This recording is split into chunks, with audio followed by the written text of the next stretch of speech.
I would love to have you along for my journey. So I'm actually in my office room as well as my youngest's bedroom. Because if you could hear my kids in the background, they are definitely out in the dining room living their best life. So that is why I kind of just snuck in here to get this little intro recorded.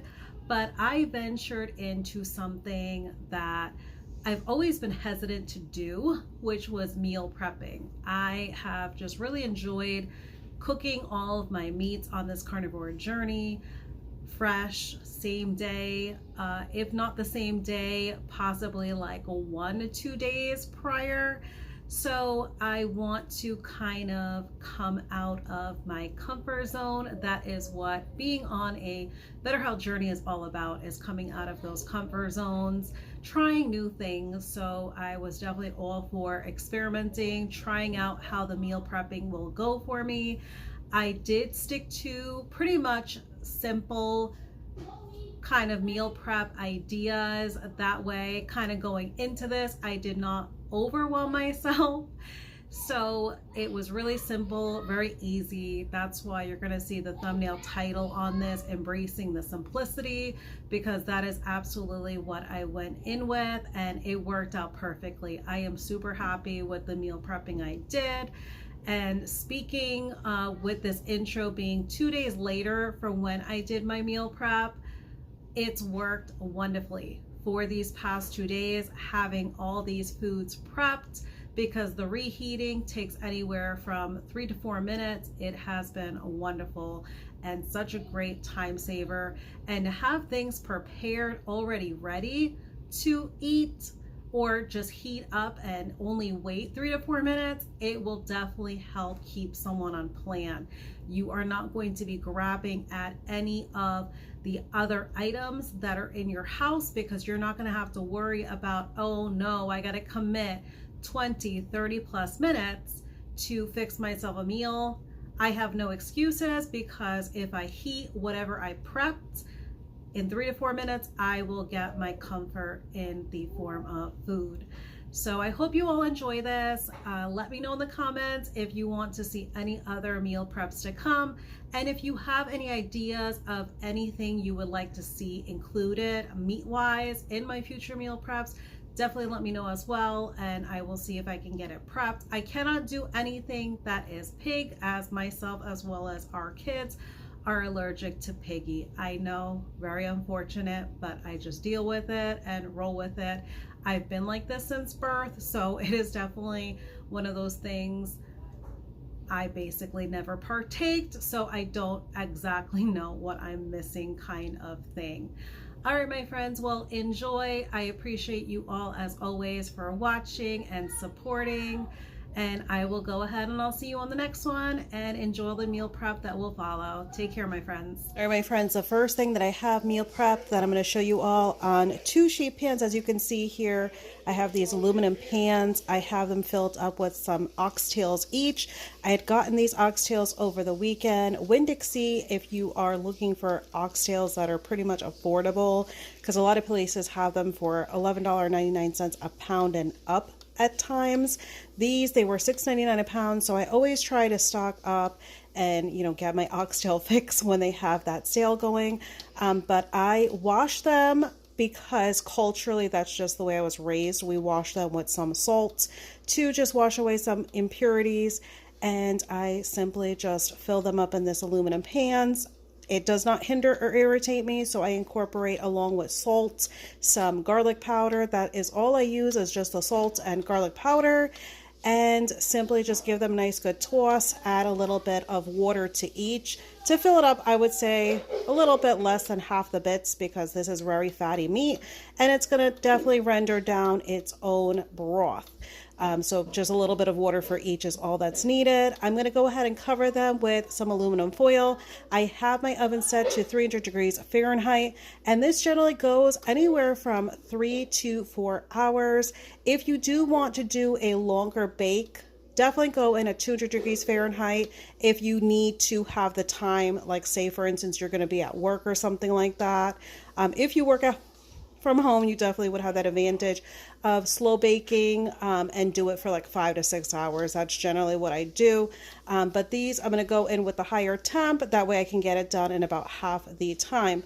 So I will show you what these look like once they get done. All right, my friends, the next item I have meal prepped is some boiled eggs. I do this in my Ninja Foodie pot. You can also do it in your Instapot. It is the same concept of doing either 5-5-5 or 4-4-4. You'll have to see which method that you prefer, but it is simply just 4 minutes on high pressure, sealed when it comes to the valve, and let it go for that 4 minutes. Let the pressure release for 4 minutes once it gets done, and then ice bath for 4 minutes, and then 5-5-5, for those exact timings for each of the processes if you decide to go with that time length. But this should definitely last us. I like to do 2 batches a week, so this will definitely carry us for the next couple days, and then I'll have to go in with another batch to last the remaining of the week. But this is definitely a nice little meal prep, especially if you are the only one eating this. This should last you probably the whole week. But we enjoy eggs, so this is a little bit of an easy way of having them prepped.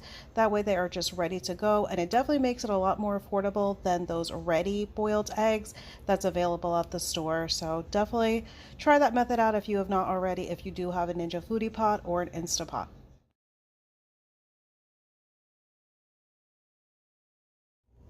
All right, my friends, I have both trays here of the oxtail. They are completely baked in the oven, completely done. So as you can see, they come out beautifully. They definitely look like a caramelized look when you slow bake them in the oven. I absolutely love them this way. Absolutely, you can do it in your Ninja Foodie pot, you can do it in your Instant Pot, but for me, there is really no comparison when it comes to this caramelization of the fat when you slow bake it in the oven. So we are definitely going to enjoy feeding on this throughout the week. But this is what this meal prep is going to be all about, kind of getting these thicker cut of meats, these more tough cut of meats, and prepping them in advance, having them ready to go. That way all it requires is just a simple, quick heat up. But as you can see, these came out beautifully and I am super happy with them. So I'm gonna go ahead and get everything prepped for my next meal prep that I'm gonna show you all.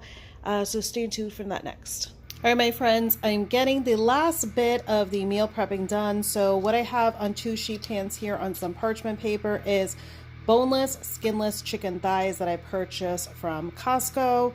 I do not get any hindrances from using seasonings on my carnivore journey, so you do you, definitely your preference. But when it comes to chicken thighs, it reheats so nicely, and then you have so many possibilities. So you can actually end up chop this up into smaller pieces, throw it in an egg live wrap if you wanted to do it that way. Do it like a taco bowl kind of style, just kind of having the meat and some sour cream and some cheese. The possibilities are endless. So when you do this kind of protein meal prep, definitely do not feel like you're restricted to just eating it just as is. There are definitely a lot of different options to utilize your different proteins when you meal prep. So I'm going to go ahead and get this in a convection baking oven for 425 degrees Fahrenheit. This generally takes anywhere from about 15 to 20 minutes. So I'm going to give it a little bit of a check at the 15-minute mark. I do not need to flip it because it's going to go in the convection bake setting, which is very similar as if you're using air frying process. So this just allows me to just do a bigger batch versus using my small air fryer. So I'm going to go ahead and stick these in and I will show you all what they look like once they get done. All right, my friends, I do have the boneless, skinless chicken thighs done. I went ahead and just threw them in this aluminum pan. I'm going to go ahead and cover them with some aluminum foil, just like I did with the oxtails. I went ahead and just covered them, labeled them, so I kind of know which sheet pan I am actually grabbing when I want to kind of do some reheating, whether I'm having it for brunch or for dinner. and I'm going to go ahead and get that covered, labeled, as well as the burgers and the hot dogs. So simply for the burgers, I may or may not have them with some cheese. Sometimes I like just having it with some pats of butter. But I definitely suggest, if you're wanting to have them as cheeseburgers, definitely add your cheese during your reheating time. You definitely don't want to do it in advance. At least for me, I've noticed that a lot of the cheese gets basically melted off during the reheating process. So to get more bang for your buck with your cheese, add it during the reheating step, and you'll be able to have your cheese fully enjoyed and intact. So I hope you guys enjoyed this quick little video that I'm doing for some meal prepping. This is the first time I've done meal prep to this scale. I am trying to get more acclimated and into meal prepping. So if you enjoyed this video, definitely give me some information in the comments that you want to see more of these coming up. But this was simply really easy. Anyone can really do this when it comes to the oxtail process in the oven, the chicken thighs, or the hot dogs and the burgers. It is just easy peasy, but it will make my week ahead super easy, and minimal time will be spent because all I'm going to have to do is reheat each whenever we want it for brunch or for dinner. All right, my friends, I really enjoyed making this video. I will see you all on the next one. As always, I appreciate you all for watching. Take care, my friends.